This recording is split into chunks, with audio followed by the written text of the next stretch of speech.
The carriage came for her at the hour the storm broke. Marin Penhale, midwife at Trewithen Cove these 11 years, was salting fish at the back of her cottage when the wheels ground over the gravel. She knew the sound. She had heard it at births and at deaths and at the dragging up of bodies from the bay. She wiped her hands on her apron and went to the door before the maid had finished knocking. The girl on her step was a stranger, and not a stranger. Marin had seen her once in the village last Michaelmas. She had walked 3 steps behind a tall, fair-haired lady in mourning, Eleanor Ashford Hale, the Duke's twin, dead now 9 days. "Mrs. Penhale," the maid said. Her teeth were chattering, her bonnet was sodden through. "Please, he is dying." "Who is dying?" "His Grace." Rain ran off the slate and into Marin's collar, and she barely registered the cold. What she registered was the iron of the latch under her hand, and the calluses on her own knuckles where the skin had cracked from washing too many newborns in too cold water. "The physician," Marin began. "The physician has not come for 3 days. There is no one else. There is only me, and the infant, and him. I came on foot from the lodge. The carriage waits on the high road." Marin looked past her into the rain. The lamp at her own hearth was guttering. There was a stew on. She had promised to sit with old Anna Trewin at moonrise. She had a goat to milk at dawn. "Wait," she said. She went back inside for her bag. What she did not know yet was that her cottage would stand empty for 16 days, and that a hand inside Tremaine House was pouring a cup that meant to kill. She only knew she had said yes the way she always said yes. She stayed for what came next. The maid's name was Sarah Penrose. She told Marin this in the carriage. She did not stop talking. 3 nights, Sarah said. 3 nights, and into the 4th. He fell at the bottom of the stairs, ma'am. We found him on the landing outside the lady's room. That is, Lady Eleanor's room where the cradle is. He had bitten his tongue and there was foam at his lips. We thought it the falling sickness. The physician said the falling sickness. He said calm and dark. And the child? Lillian, ma'am, 3 days old. Wet nurse? Old Hannah Trezess from the Cove. She comes morning and night. She does not stay. Sarah's hands kept finding each other in her lap, and then losing each other again. Marin let her talk. The road climbed under them. The moor was bare and wet. The whitethorn knelt sideways out of the wind. She had never been to Tremaine House. Few in the village had. The Ashfords had ceased giving a tenant's supper 3 years back. Not since the old Duke died and his son had inherited at 26. Lady Eleanor's husband had drowned a year ago somewhere off the Lizard. Then Eleanor had taken her time about coming home to her brother and her time about her labour. Last week she had taken too long about both. Now there was a baby in the great chamber, and the great chamber's window had been shrouded for 9 days. 9 days for the sister, 3 for the child. The Duke a 4th night on the floor. Sarah said, "Captain Ashford has been sent for." Marin looked up. Captain Ashford. His Grace's half-brother. He was on leave at Plymouth. The steward wrote to him. When? The same day his Grace fell. The steward said it was right and proper. The steward said, Sarah stopped. The steward said, "Nothing, ma'am. It is not my place." The carriage struck a rut. The bag knocked against Marin's shin and she caught it. Outside, the wind threw rain at the windows in a flat sheet. Marin watched the girl's hands knot and slacken. She thought, that one is afraid of something that is not the falling sickness. She let it stand. There would be time for it. She thought instead of her own house, the door she had latched behind her, the fire she had pulled apart with the tongs before she left. A midwife learned early not to leave a fire on a hearth when you did not know when you were coming back. She thought of the box on the mantel that held Thomas's wedding ring and a curl of fair hair too small to belong to a man. She thought of the cliff path that took the boat down to the cove. The cliff path she had walked twice a day for the year she had been a wife and not yet a mother. The path she had walked once a day after she had been both. The path she had not walked at all in the year after. The lamp swung over the carriage door. The road tipped and climbed. "Mrs. Penhale," Sarah said, "there's a thing I must ask you." "Ask." "Will you stay until the captain comes?" Marin watched the girl's face a moment before she answered. Sarah was perhaps 18. Her cheekbones were sharp under wet hair. She was holding her hands very still now. How long has he been on the road? 4 days, ma'am. Maybe 5. Then he will be at Tremaine by the end of the week. Yes. And you wish me to stay until then? I wish you to stay, ma'am. I do not know what else to wish. The road ahead bent down toward the coast. The lamps at the gatehouse of Tremaine showed dim and yellow through the rain. The wind brought up the sound of the sea, the sound of slate falling somewhere off a stable roof, and behind it, faint and not steady, the cry of a child. Marin set her bag on her knees.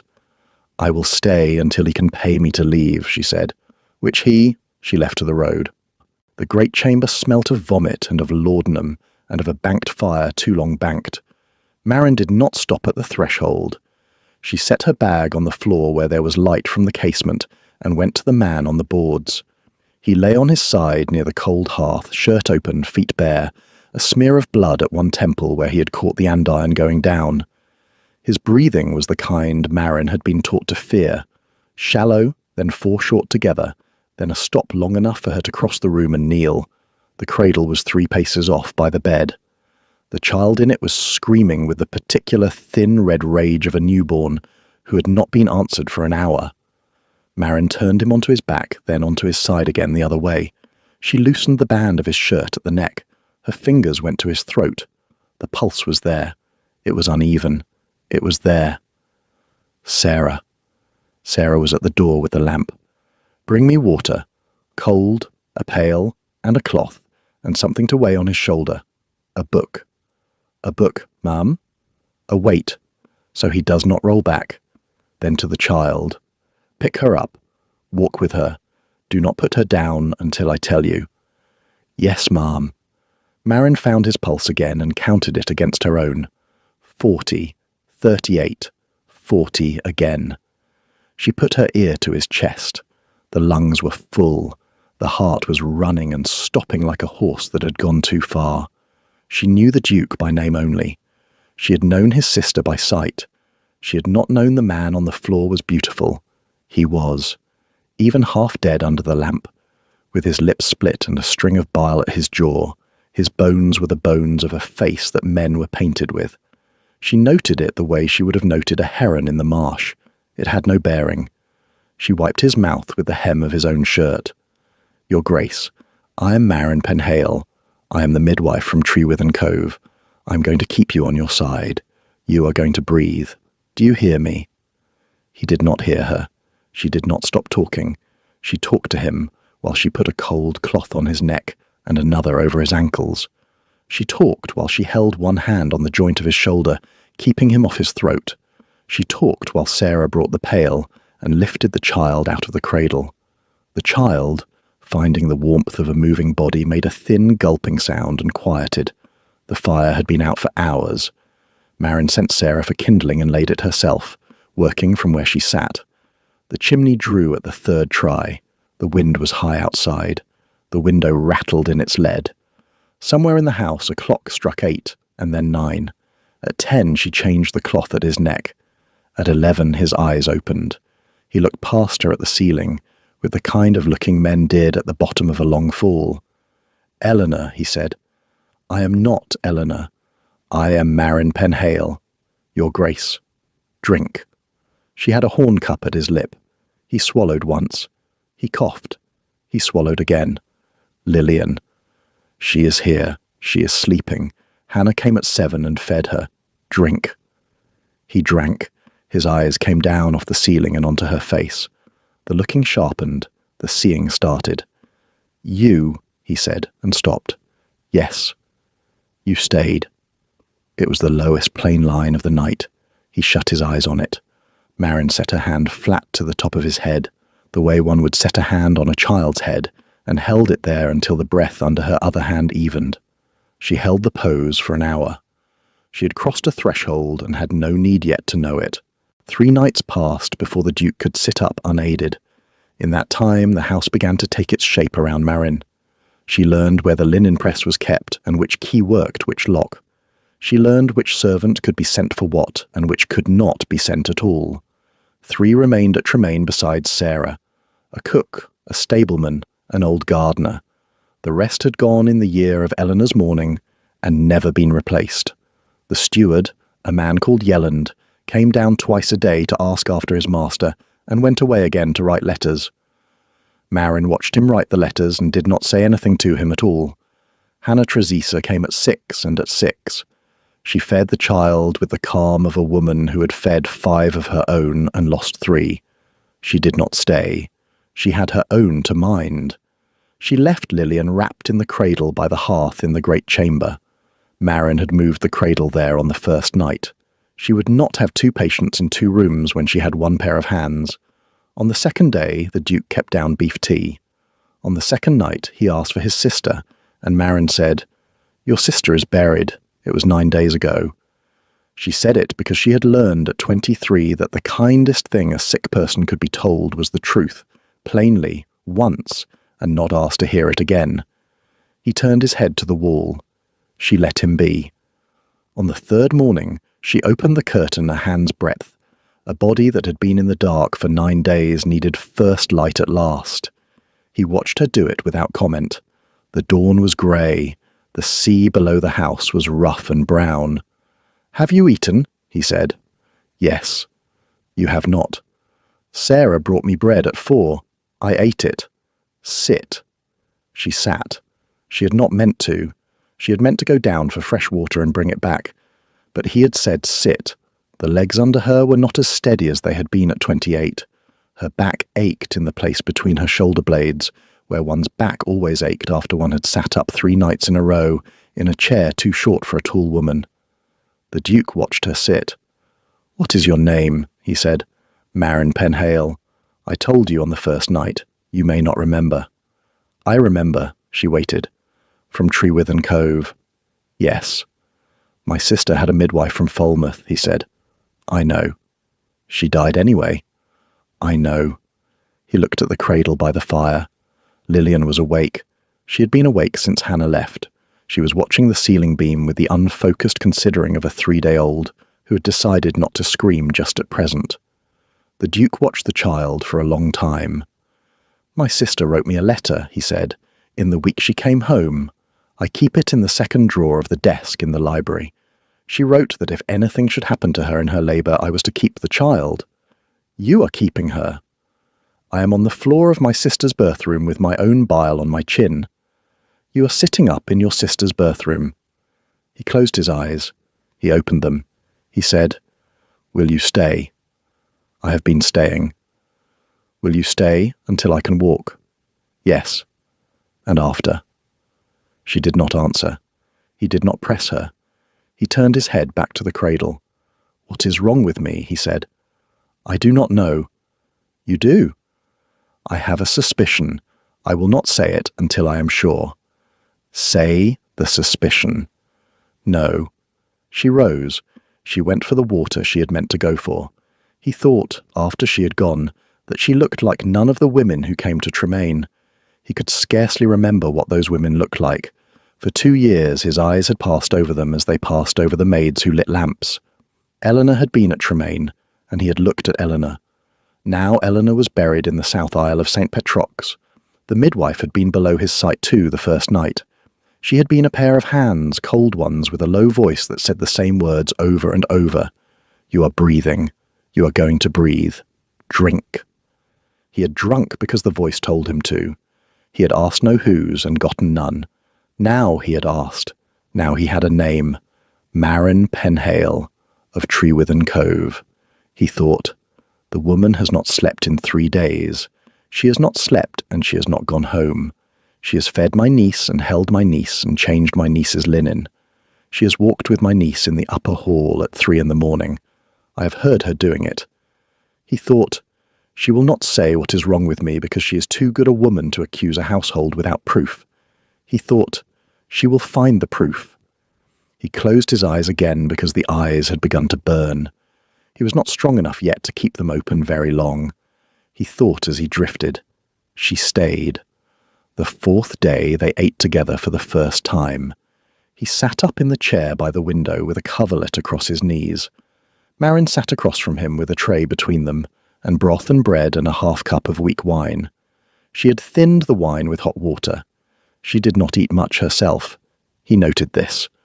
"You do not drink the wine." "I never have." "Why?" "My husband drowned in March 5 years ago. I poured the wine that was in the house onto the ground at the back step because the smell of it broke me. The habit has held." He looked at her. "I had a husband called Thomas," she said. "He was a fisherman. He went out in a northeasterly because we needed the catch. The sea kept him. Our boy died of fever 6 weeks afterwards. He was 4 months old. His name was Daniel. I say his name seldom because there is no one to say it to." She picked up a spoon. "I have said it once today. That is enough."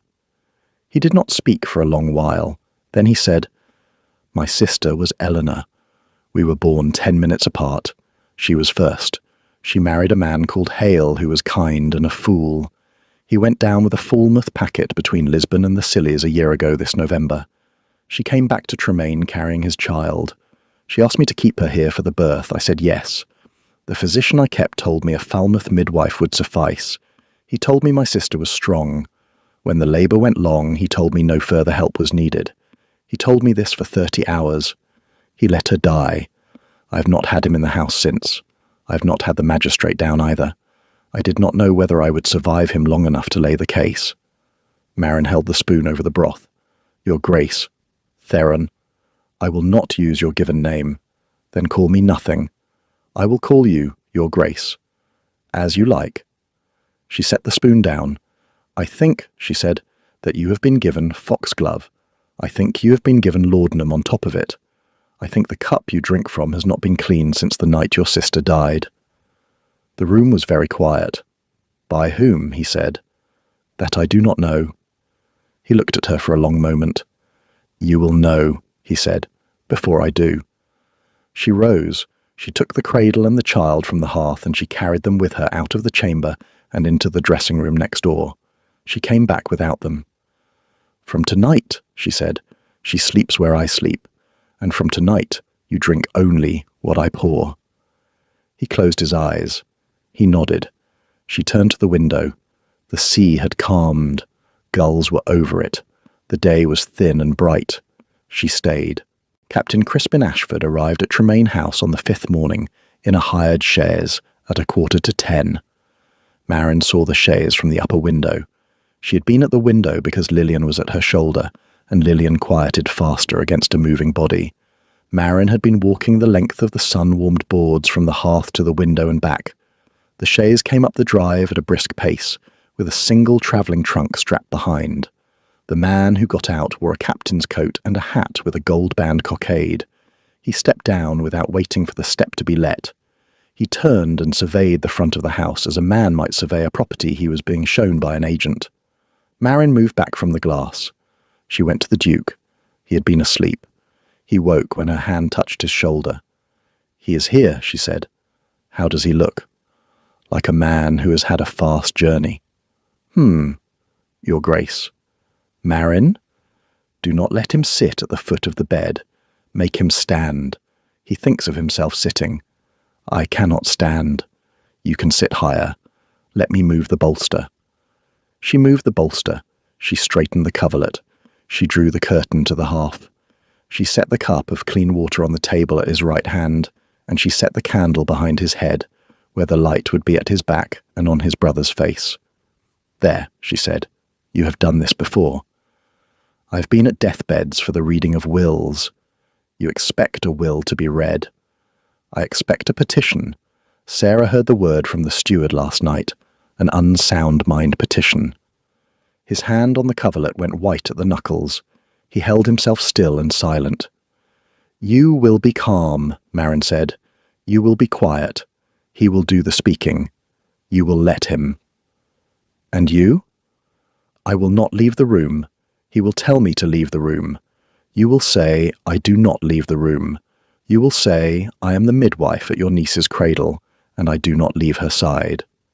And if he insists, he will not insist past the second time if you do not yield the first." The Duke nodded. There were footsteps in the hall. There was Sarah's voice, small and taut and polite. Then the door opened on a knock that did not wait for the answer. Captain Ashford was a fair man with his brother's bones and none of his brother's wear. He was perhaps 26. His coat was very well kept. His face was open and warm and concerned. He stopped in the middle of the carpet. His hand went to his heart. He said, "Theron," in a voice that was, almost, a brother's voice. "Crispin, I came as soon as your steward wrote. You took the road from Plymouth. I took the road through Truro. There is a packet from Plymouth that I could not get a passage on. I thought there might be."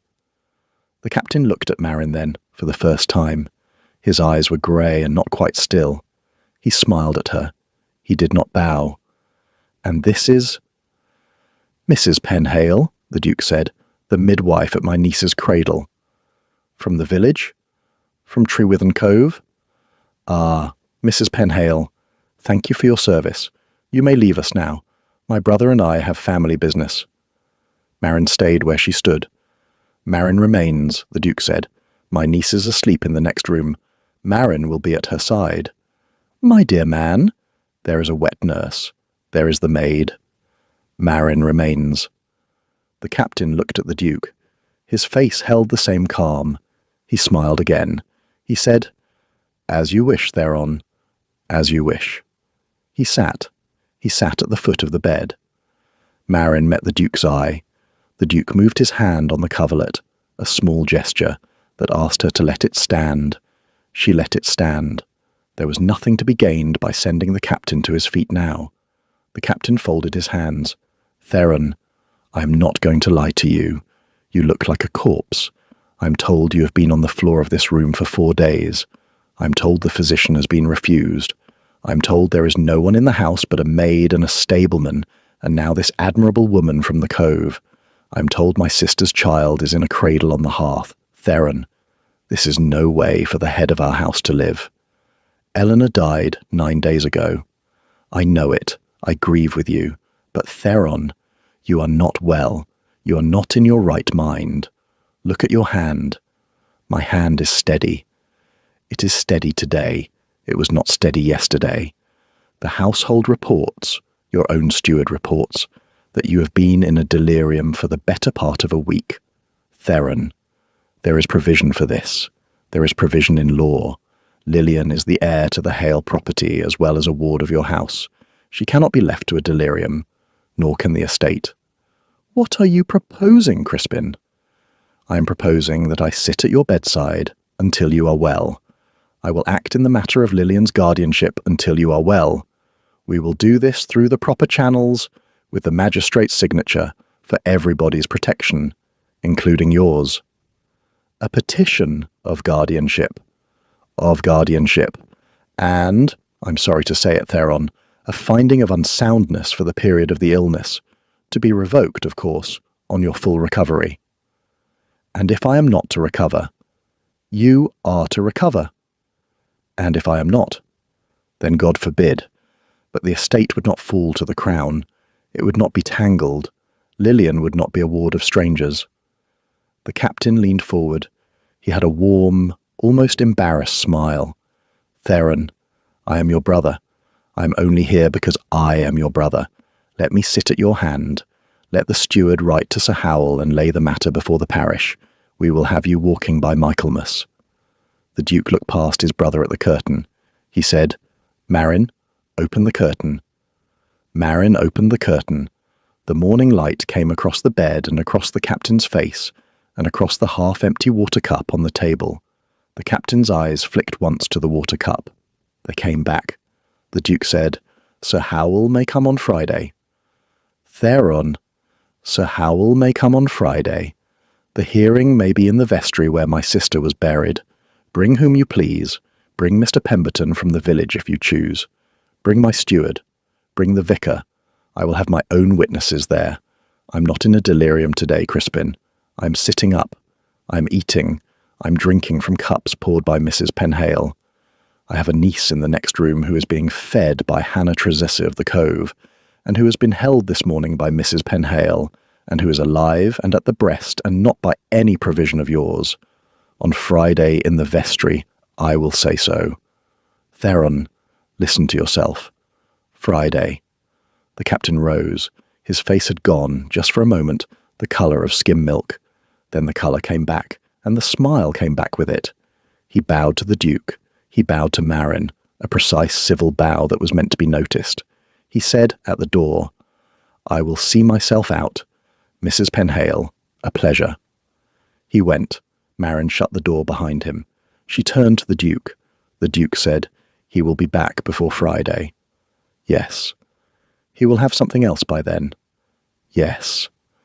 I should marry you, he said, before he comes back. She did not look away. For the protection, he said. I know.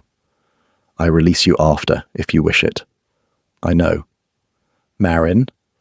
Friday morning, she said. Before the hearing. We marry at the vestry. Sir Howell signs. I keep the child. You keep the title. We see what comes. She stayed. The night between Wednesday and Thursday, Marin did not sleep at all. She had slept in snatches the 4 nights before. She had slept on the cot Sarah had dragged into the dressing room. She had slept at the chair by the Duke's bed. Once she had slept with her head on her own folded arm at the cradle's edge. None of those had been more than 2 hours together. She had not minded. She had been a midwife 11 years. She did not need much sleep when the work was at her hand. But this night was different. This night she was not at work. By a paper that lay folded under the candlestick on the dressing table, she was going to be a duchess by special licence at 8:30 in the morning.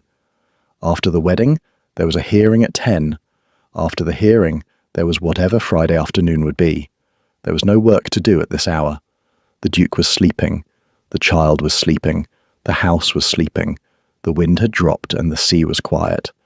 Marin sat at the window of the dressing room. The candle was low. The clock at the foot of the stairs struck 2. She thought of Thomas. She had not thought of him steadily for 2 years. She had thought of him in glances and in sudden lurches. A certain weather rose over the cliff. Or she came up the path at dusk and saw a lamp lit at someone else's window and not at hers. She did not, she had told herself often, grieve every day. She thought of him on his days. She let him be on the rest. But tonight he came to her plain, the way he had said her name on the steps that last morning, the pilchards he had eaten before he went out for the catch. And Daniel, 4 months old at his death, whose name she had not said to anybody in 3.5 years, until she had given it that morning to a duke across a broth tray. She thought, I have said his name. I have given it to a stranger. She thought, the stranger is to be my husband by 10 o'clock tomorrow. She thought, no, he is not a stranger. He has been my patient for 5 days. He has known my hand at his throat and at the back of his neck and at his wrist. I've known the rate of his breathing in the dark for 4 nights running. I've heard him say Eleanor in the kind of voice that one does not use for one's own sister unless one is at the bottom of something. She thought, this is not a stranger. This is also not a marriage. She thought, it does not need to be a marriage. It needs to be a paper. Tomorrow, it needs to be a paper. A door opened in the corridor. She knew at once which door. She knew his step before he was 3 paces along the boards. He moved very slowly still. He had walked the length of the upper hall once that day, and once the day before. He had told her he meant to be on his feet when his brother came back. She stayed where she was.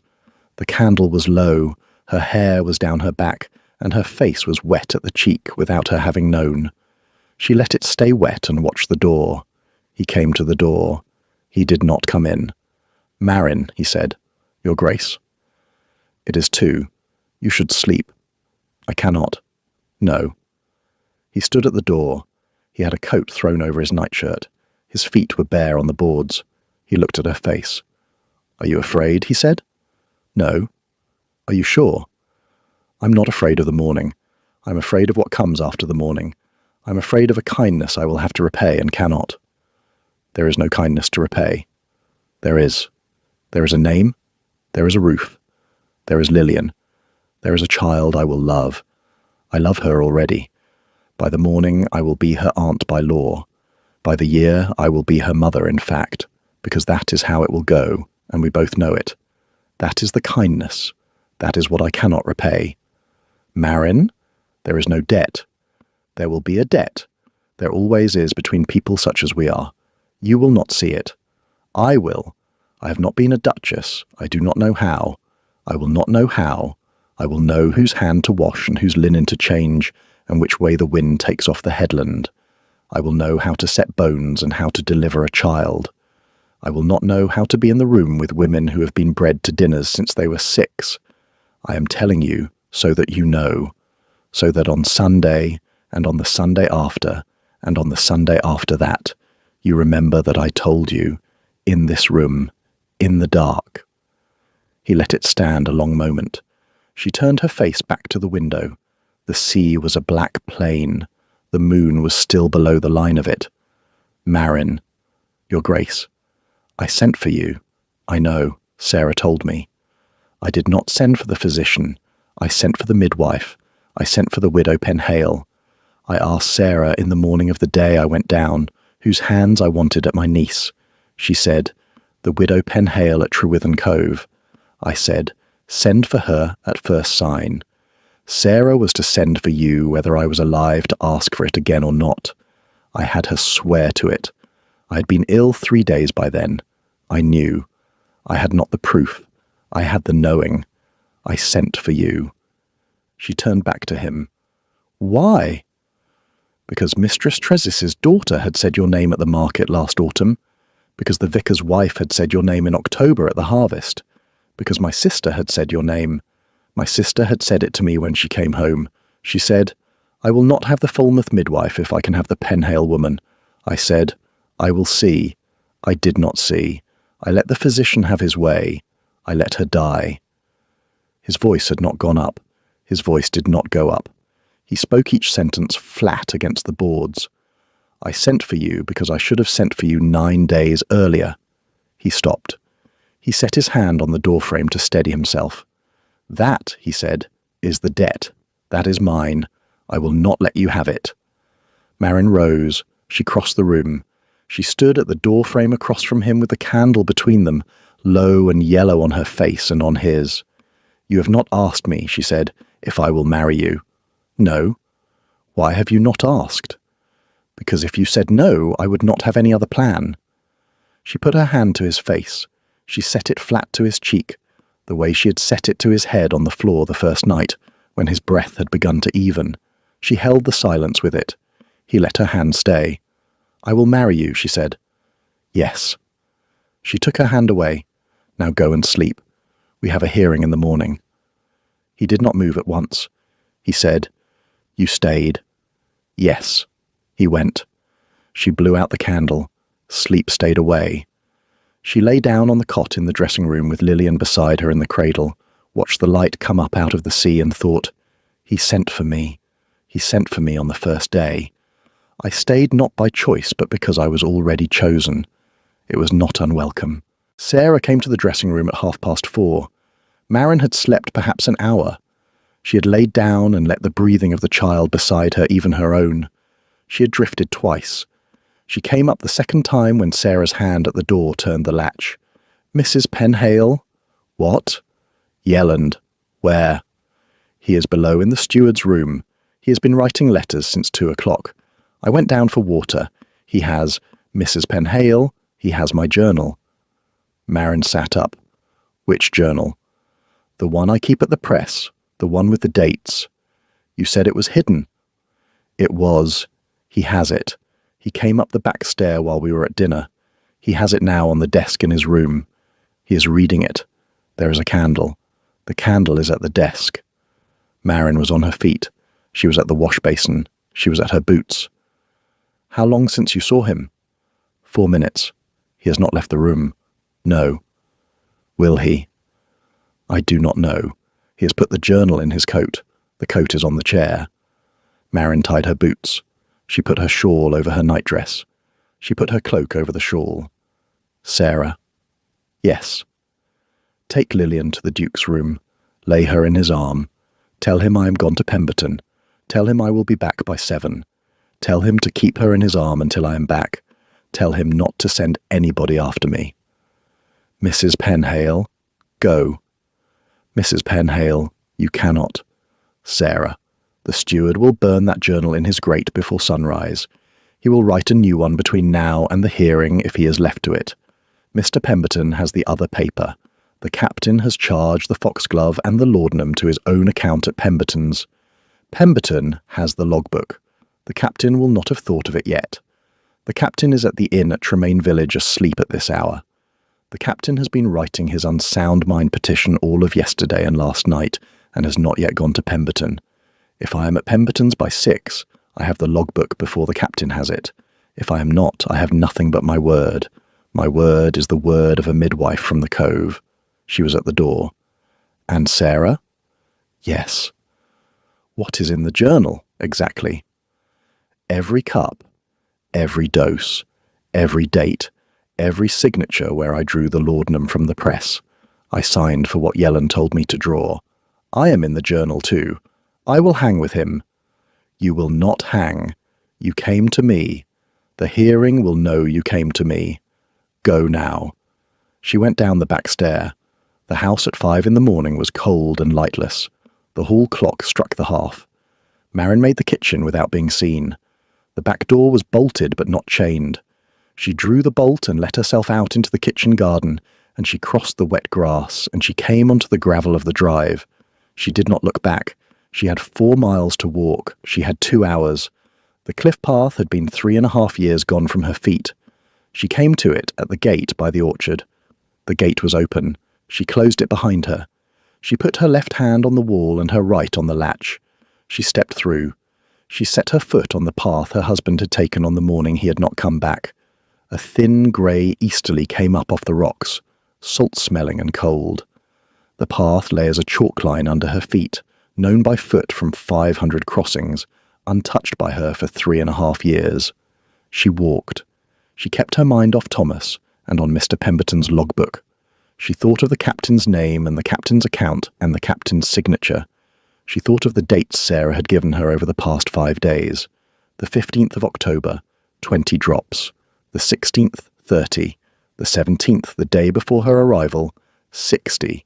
She thought of foxglove leaves at 24 grains and laudanum at the same hand. She thought of Mr. Pemberton's wife, who would be in the back kitchen at 6, and who would open the door because the village knew her hand. Thomas she kept off. She walked 1/2 mile and the path bent down toward the cove. She felt under her foot the loose chip of slate that had been loose since she had been a wife. She stopped. Here, she thought, here is where I told him to be careful. Here is where I kissed him on the mouth that last morning. Here is where he laughed and went on. She put her hand on the stone wall to her left. The stone was cold and wet. She bent her head against the back of her own hand. She let the cold come through her glove. No tears came. None had come for Thomas in 2 years, and none came now. She thought, plainly, the way she thought when she was working. He died. He died on a Tuesday. He died at the bottom of a northeasterly. He has been gone a long time. He can do nothing for what I am walking to, and nothing against what I am walking from. He is at the bottom of the sea, and the sea is a long way off. I am a midwife on an errand for a duke and his sister's daughter, and I am going to Mr. Pemberton's by 6. She straightened. She walked on. She walked the 1.25 miles to the gate at Trewithen. She came up the lane to the apothecary at the bottom of the high street. She went round to the kitchen door. Mrs. Pemberton opened the door at the second tap. She had a candle in her hand. Her cap was on crooked. She had been at the fire. Marin, God's sake, what? I need John. Now. I need the purchase book for Tremaine. I need the page for Ashford. Marin. Now, Susan. Mrs. Pemberton looked at her face. She turned. She called up the back stair. She put Marin in the chair by the fire and put a cup of tea in her hand without asking and went up. Mr. Pemberton came down in a coat over his nightshirt. His glasses were on his nose. He was 61. He had been the village apothecary since he was 30. He had been Marin's father's friend. He sat at the kitchen table. He opened the cupboard. He took down the purchase book. What page, child? Captain Crispin Ashford, the account at Tremaine. He turned the pages. He found it. He looked. Christ in heaven. What is there? Foxglove, foxglove, foxglove. 2 ounces of laudanum on the 3rd, 3 on the 5th, 4 on the 9th, all to the captain, all signed for by Yelland. Marin set her tea down. I need the book. I need it at the vestry at 10. You shall have it. I will come myself. I will swear to it. The captain has not been to me. He sent the steward. The steward took the pencil out of my hand and signed for it himself. The captain has not stood once at this counter since the spring. That is what I needed to know. She rose. The dawn was beginning at the kitchen window. The sky over the high street was a soft white. The first cart was at the bottom of the lane. I must go back. Marin, sit, eat. The cart will take you to the gate. There is a child at the house. I told the Duke I would be back by 7. The cart will be at the gate in 20 minutes. You will be back by 7. Sit. She sat. She drank the tea. She ate a piece of bread because she had not eaten in 18 hours, and because Mr. Pemberton put it in her hand. She did not speak much. Mrs. Pemberton wrapped a second slice in a cloth and put it in her pocket without speaking. At the lane, with the cart waiting, and Mr. Pemberton's book in a kerchief under her cloak, she turned to the apothecary. John, if today does not go as I think it will go, see that the Duke's niece is not given to Crispin Ashford. See it any way you can. It will go as you think. Marin, look at me. She looked. You have done this before. You have been at worse. Go. She got into the cart. The driver, an old fisherman she had known since she was a girl, did not ask her business. He clicked at the horse. The cart went up the high street and turned for the cliff road. Marin watched the sea brighten. She held the book against her ribs under the cloak. She thought, if I can hold this until 10, it is enough. She thought, it would have to be enough. They were married at 8:30 in the vestry of St. Petrock's by the Reverend Mr. Trelawney. Marin wore the dress she had left her cottage in 5 mornings ago. The vicar had brought a posy of late asters from the parsonage garden and put it in her hand without comment. The Duke wore black. He stood without leaning. He had ridden the 4 miles in the closed carriage. He had walked from the carriage to the vestry door on Marin's arm. He had let her arm go at the door because he would not be seen propped at his own wedding. Sir Howell witnessed. Mr. Pemberton witnessed. Sarah Penrose witnessed. The clerk wrote. The vows took perhaps 4 minutes. The Duke spoke them in a clear, dry voice. Marin spoke them in the voice she used at births when she needed the women in the room to hear her. That voice was not loud, but it was difficult to interrupt. The vicar shut the book. You may kiss your wife, your grace. The Duke turned to Marin. He looked at her. He set his hand to her cheek the way she had set her hand to his cheek in the doorway at 2 in the morning. He bent. He kissed her once on the mouth. It was a brief, dry, deliberate thing, a paper kiss, a promise made to a witness, and underneath it was the kiss of a man who had decided. She felt the decision in his hand. She let it stand. He drew back. My wife, he said. The clerk wrote that down too. Sir Howell coughed. Your Grace, the hearing is at 10. We have an hour. Then let us be seated. He sat. Marin sat. The vicar offered tea and Sir Howell took it. Sarah laid out the journal on the table by the Duke's right hand. Mr. Pemberton laid out his logbook. Marin laid Lillian, who had been at her shoulder since the cart had brought her up the drive, in the crook of the Duke's arm. The Duke looked down at his niece. He said quietly to Marin, I have not held her yet. You are holding her? Yes.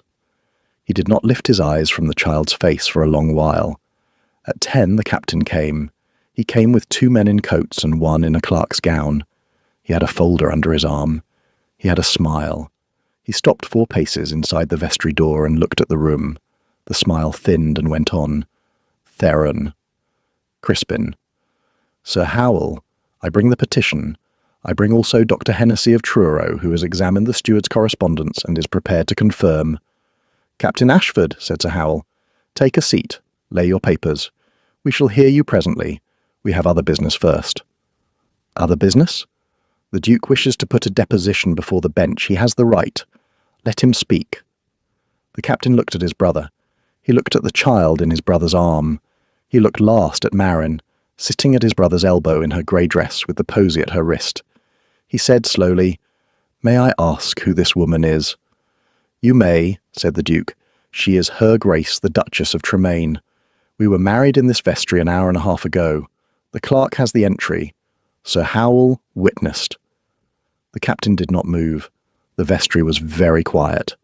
The captain said, I see. You will see further presently, said the Duke. Sir Howell, may I? You may, Your Grace. The Duke shifted Lillian to his left arm. He took up the journal from the table. He set it open at the first page. He set Mr. Pemberton's logbook beside it open at the page for the Ashford account. He nodded at Sarah. She stood. This is Sarah Penrose, he said. Apothecary maid at Tremaine House. She has kept a daily journal of every cup she has poured for me since the day my sister fell into labour. She has signed in her own hand at the foot of every entry. She is here today by her own will. She is here without coercion. She has my pardon for what she did, on condition of telling the bench all of it. He turned to Mr. Pemberton. This is John Pemberton, apothecary of Trewithen Cove. He keeps the account of every purchase against Tremaine House. The account names the purchaser. The account names the substance. The account names the date. The account does not lie. Sir Howell took the books in turn. He read. He read slowly. He had spectacles. He turned the pages. He read a long time. The captain stood through it. He did not sit.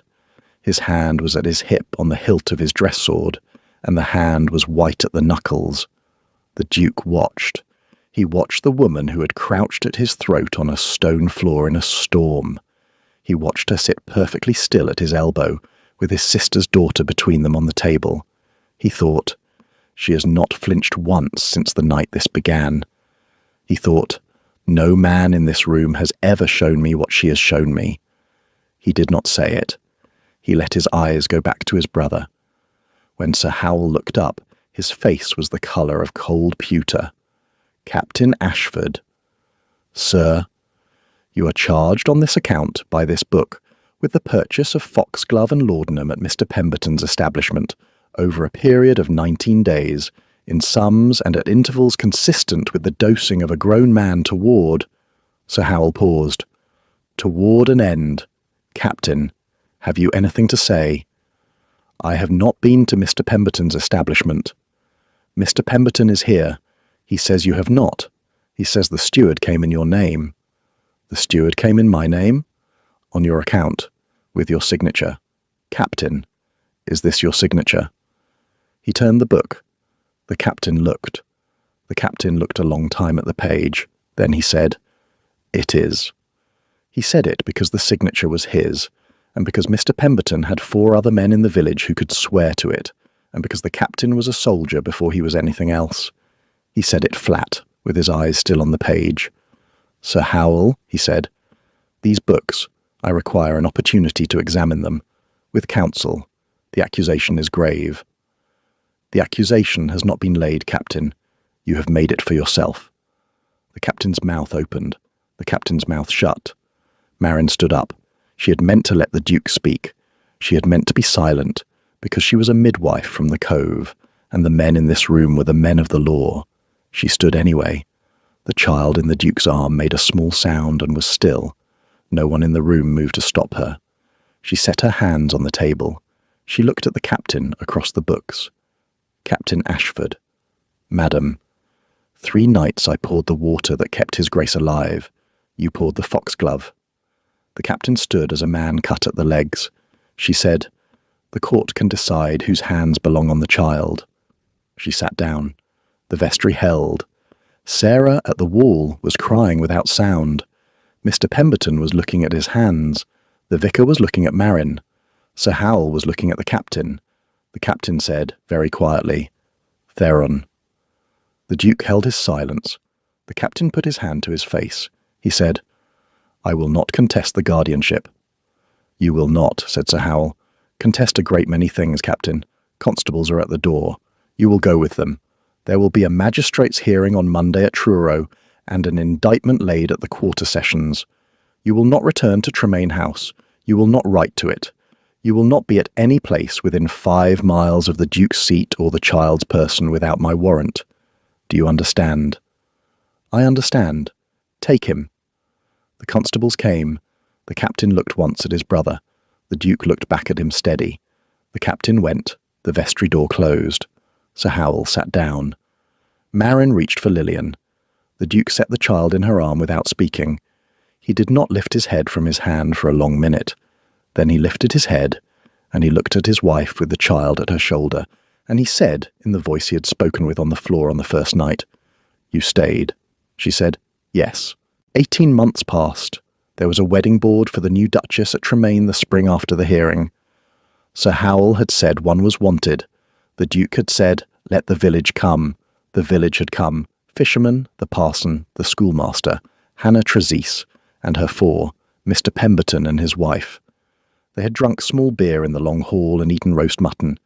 They had looked at the new lady of the house with the kind of plain country attention that did not, in the end, settle a question one way or another. Marin had stood it. She had stood it because she had said she would stand it. The Duke had stood at her elbow through the worst of it. At the end of the night he had said, "You did well." She had said, "I did not faint." He had said, "That is the same thing for these people." She had laughed for the first time in the house. Now it was June again, the 2nd June. The orchard at Tremaine was in its long late leaf. The apples were forming on the trees by the south wall. There was a child at one end of the rough lawn and her uncle at the other. Her aunt by law, who was also her aunt by blood of the mother's asking, sat in a chair under the tree. Lillian was 16 months. Lillian was walking. Lillian had been walking for 2 weeks, but she had not walked yet from one person to another across open ground. Marin had a child of her own at her shoulder. He was 3 weeks old. His name was Daniel Theron Ashford. He was sleeping. He was, Marin had been told by Hannah Trezise the morning of his birth, the heaviest child Hannah had ever caught. Hannah had caught him at 4:20 in the morning in the great chamber of Tremaine House.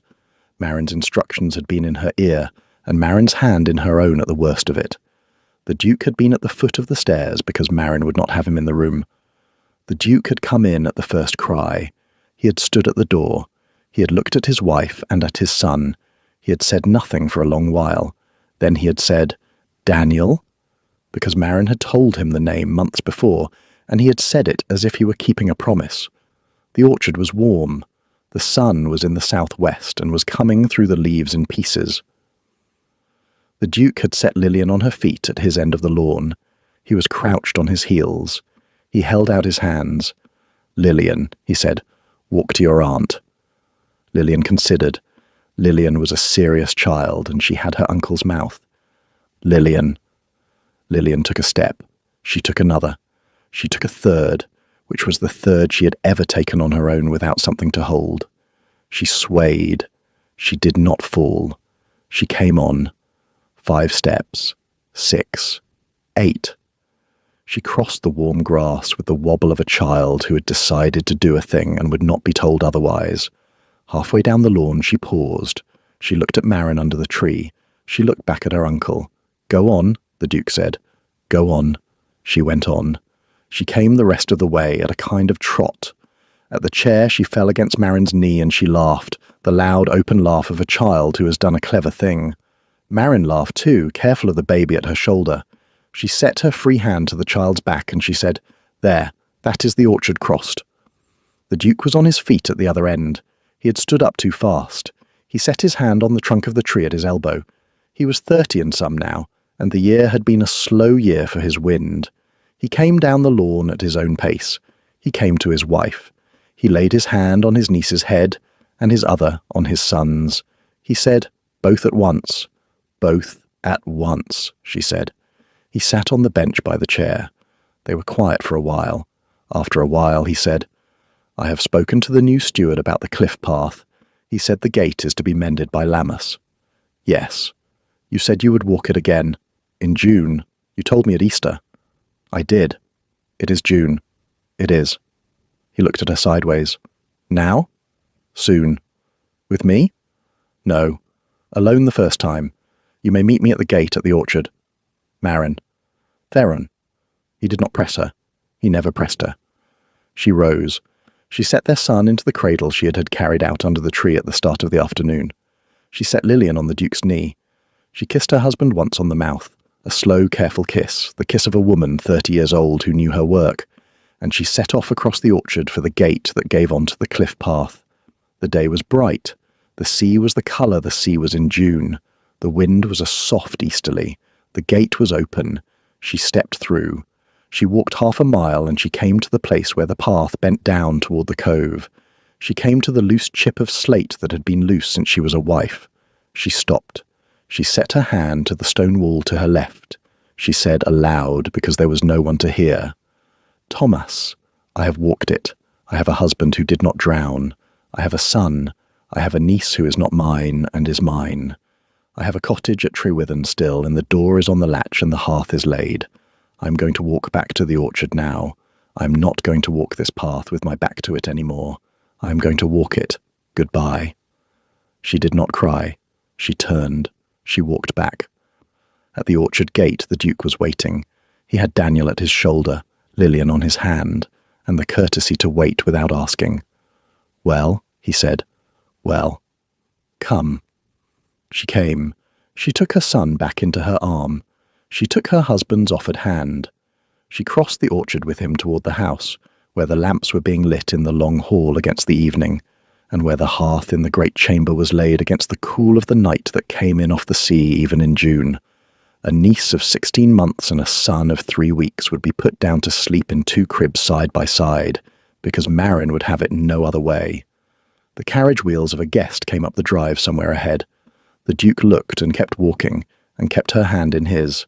She thought, "The carriage came for me once in the rain. It comes for him now in the sun. It is the same wheel. It is not the same road." She walked on. She did not stay because she had been asked. She stayed because she had chosen.